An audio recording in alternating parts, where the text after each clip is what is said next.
تنفروا، متنفر نہ کرنا. اللہ اکبر.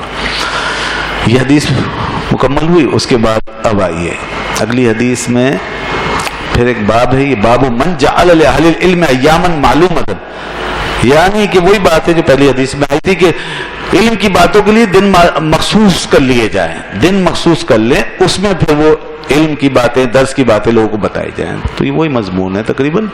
اور اس میں حضرت عبداللہ رضی اللہ تعالیٰ عنہ سے ہے، حضرت ابو وائل سے ہے. انہوں نے کہا کہ حضرت عبداللہ رضی اللہ تعالیٰ عنہ، ان سے مراد عبداللہ بن مسعود ہوتے ہیں. جب مطلق عبداللہ کہا جاتا ہے تو عبداللہ بن مسعود ہوتے ہیں. عبداللہ بن مسعود رضی اللہ تعالیٰ عنہ یذکر الناس فی کل خمیس، ہر جمعرات کو لوگوں کو نصیحت کرتے تھے. جمعرات کا دن خاص کیا ہوا تھا انہوں نے، جمعرات کا دن خاص کیا ہوا تھا.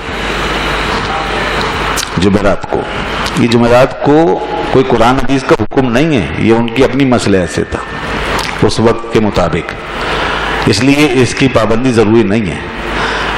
یہ ایسا معاملہ ہے کہ اس میں لوگوں کی رعایت کرنی ہے، تو جب لوگوں کو آسانی ہو وہی دن خاص کیا جائے، جس میں آسانی ہو، کوئی مسئلہ نہیں ہے، اور جس وقت میں آسانی ہو. دین میں دو طرح کی تعینات ہوتی ہیں، دو طرح کی. ایک تعین شرعی ہوتی ہے، یعنی اللہ رسول کی طرف سے، وہ نہیں بدل سکتے آپ. جیسے نمازوں کا ٹائم متعین ہے، وہ نہیں بدل سکتے. حج کے ایام متعین ہیں، وہ نہیں بدل سکتے. یہ ایک تعین ہے، اس کو تعین شرعی کہتے ہیں، یہ نہیں بدل سکتے. حتیٰ کہ جس وقت میں نماز پڑھنا مکروہ ہے نہیں پڑھ سکتے، اور جس دن میں روزہ رکھنا حرام ہے نہیں رکھ سکتے، کیونکہ یہ متعین ہے اللہ رسول کی طرف سے. یہ بھی عبادت کا حصہ ہے. اور دوسرا تعین ہوتا ہے تعین عرفی. یہ مسئلہ سمجھ لیجئے، اس سے اور بھی مسئلے کلیئر ہو جائیں گے. دوسری تعین ہوتی ہے تعین عرفی. یہ بھی دین کے اندر ہی ہے، مگر یہ قرآن حدیث کی طرف سے نہیں ہے. اس کے اندر یہ گنجائش ہے کہ آپ لوگوں کی رعایت، آسانی، مصلحت، ضرورت، ان چیزوں کو پیش نظر رکھ کے جب چاہے متعین کر لیں ایک چیز کو. جیسے وعظ و نصیحت کا دن متعین، ذکر و اذکار کا دن متعین کر لیں، جیسے نیاز فاتحہ وغیرہ کا کوئی دن متعین کر لیں. جیسے آپ کسی مرحوم کے لیے سویم کرتے ہیں تو تیسرا دن متعین کر لیا آپ نے، کوئی حرج نہیں ہے. اور چہلم 40ویں دن چہلم متعین کر، کوئی حرج نہیں ہے. یہ تعین عرفی ہے، یہ آپ کے اپنے عرف رواج اور سماج کے مطابق ہوگا.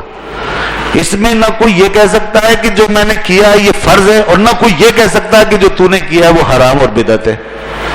دونوں غلط ہے. جو یہ کہے کہ حرام و بدعت ہے وہ بھی غلط ہے، وہ خود ہی ایسی بات کر رہا ہے جو بدعت ہے.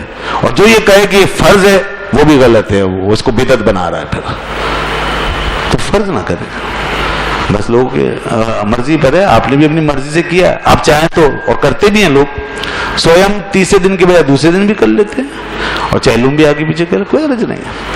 اسی طرح یہ آراس ہوتے ہیں مخصوص ایام میں، بزرگوں کی تاریخوں میں جو ان کے وصال کی تاریخ ہوتی ہے، اس میں کوئی مذائقہ نہیں. یہ بھی ہمارے عرف کے مطابق ہے.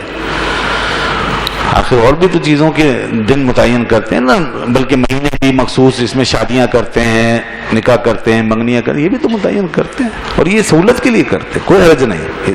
ہمارے دین میں بڑی گنجائش ہے. جو یہ کہتا ہے کہ متعین کرنا غلط ہے، وہ دین کو سمجھا ہی نہیں. وہ دین کو گویا کہ بہت تنگ کر رہا ہے. وہ وہی کر رہا ہے جو پیچھے حدیث میں جس سے منع فرمایا، وَلَا تُعَسِّرُوا، تنگی پیدا مت کرو. جو یہ کہہ رہا ہے یہ غلط ہے، وہ تنگی پیدا کر رہا ہے، تنگی پیدا کر رہا ہے. اس لیے آپ ان چیزوں میں خود مختار ہیں. نوافل آپ جب چاہیں پڑھیں، متعین کر کے پڑھیں، ساری زندگی پڑھیں، کوئی حرج نہیں ہے. نوافل درود و سلام آپ متعین کر کے پڑھیں. بعض لوگ اس پہ بھی اعتراض کرتے ہیں، جمعے کے بعد جو سلام ہوتا ہے یہ کیوں ہوتا ہے جناب؟ یہ متعین کیوں کر لیا آپ نے؟ ارے بھائی تو اس میں کیا مذائقہ ہے؟ یہ عرفی لحاظ سے تعین ہے، کوئی شرعی تعین تھوڑا ہی ہے. ہمیں اجازت ہے ہم اس وقت پڑھیں، کسی اور وقت پڑھیں. جو چیز شریعت نے متعین کر دی وہ تو اسی وقت ہوگی. جس چیز کو متعین نہیں کیا شریعت نے، اس میں ہمیں اختیار ہے. ایک یہی چیز کیوں نظر آ رہی ہے؟ ہزاروں چیزیں متعین ہیں. آپ بھی کر رہے ہیں، متعین کر رہے ہیں، ہم بھی کر رہے ہیں، سب کر رہے ہیں. وہ تو تعلیم کا وقت مقرر ہے، صبح 8 سے 12 بجے تک تعلیم ہو رہی ہے تمام مدارس کے اندر. یہ کہاں لکھا ہوا ہے؟ اس کے بعد نہیں ہوگی، بند ہو گیا مدرسہ، بند ہو گیا، اب کوئی نہیں پڑھ سکتا، کوئی نہیں پڑھا سکتا. یہ کہاں لکھا ہوا ہے؟ مگر یہ ہمارا ایک عرف ہے، ہمارے سماج ہے، رواج ہے، اس کے مطابق چل رہا ہے، کوئی حرج نہیں ہے. حتیٰ کہ نماز کی یہ آپ نے اوقات لکھی ہوئی، یہ کون سے قرآن یا حدیث میں آئے ہیں؟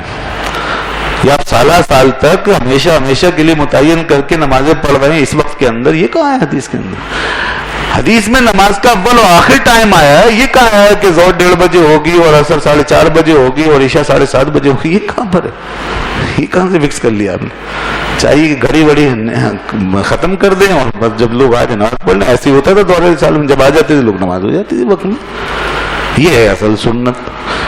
سنت یہ ہے نماز میں، اصل سنت یہ ہے طریقہ نماز کا کہ جب لوگ جمع ہو جائیں نماز پڑھ لیں، کوئی ٹائم متعین نہ کیا جائے. لیکن اگر آپ آج ایسا کریں گے تو پھر کتنا پریشانی کتنی ہو جائے گی، کتنے مسائل پیدا ہو جائیں گے. ذرا سوچیے. تو آ گئی نا ضرورت، یہ اس دور کی مصلحت ہے. اسی لیے اللہ کے رسول نے اس میں کوئی پابندی نہیں لگائی ہم پر. اول ٹائم بتا دیا، آخر ٹائم بتا دیا، اس کے اندر جب چاہو پڑھ لو.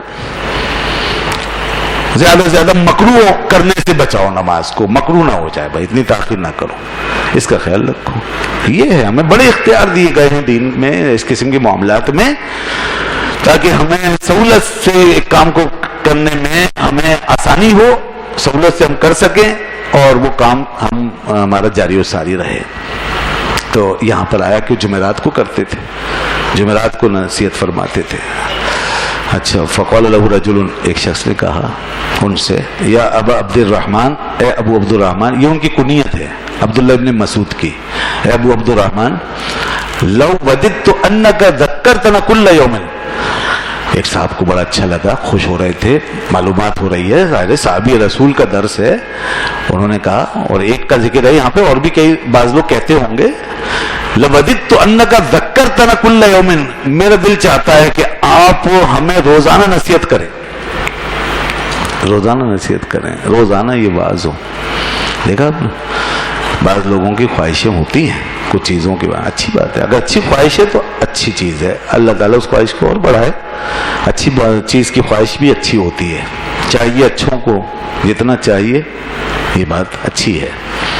تو قولا اما انہ یمنعنی من ذلک، مگر انہوں نے اس ایک فرد کی خواہش کو پورا نہیں کیا اور فرمایا کہ انہ یمنعنی من ذلک انی اکرہ ان امل لکم، مجھے یہ بات کرنے سے، یہ کام کرنے سے جو چیز روکتی ہے وہ یہ کہ مجھے ناپسند ہے کہ میں تمہیں اکتاہٹ میں ڈال دوں، ایسا نہ ہو تم بور ہو جاؤ، اکتا جاؤ، اس لیے میں روزانہ نہیں کر سکتا. وانی اتخولکم بالموعظۃ، اور میں واعظ موقع دیکھ کر کرتا ہوں، تمہاری دلچسپی دیکھ کر، تمہارے لیے فرصت دیکھ کر. کما کان نبی صلی اللہ علیہ وسلم یتخولنا، اور نبی صلی اللہ علیہ وسلم بھی ایسے ہی واعظ فرماتے تھے. سبحان اللہ. بیا مخافت السامۃ علینا، بھائی اسی طرح واعظ فرماتے تھے آپ کہ کہیں لوگ اکتا نہ جائیں.